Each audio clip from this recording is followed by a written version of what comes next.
ka sa simpleng na pasulyap-sulyap, nagpapapansin sa'yo. Umabot sa palitan ng mga mensahe, kilig na kilig ako. Kumusta, kahit na hello, magandang umaga. Ingat ka, pahinga, huwag kang masyadong magpupuyat pa. Naramdaman ng puso na dahan-dahan akong nahuhulog sa'yo.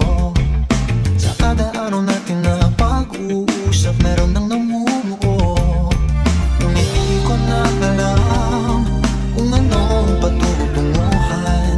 Ang hingin ko lang naman na itong naramdaman.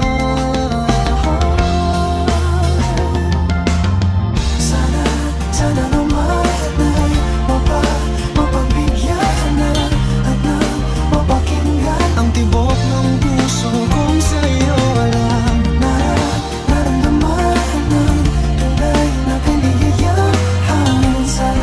Sana naman mapagbigyan ng tibok ng puso.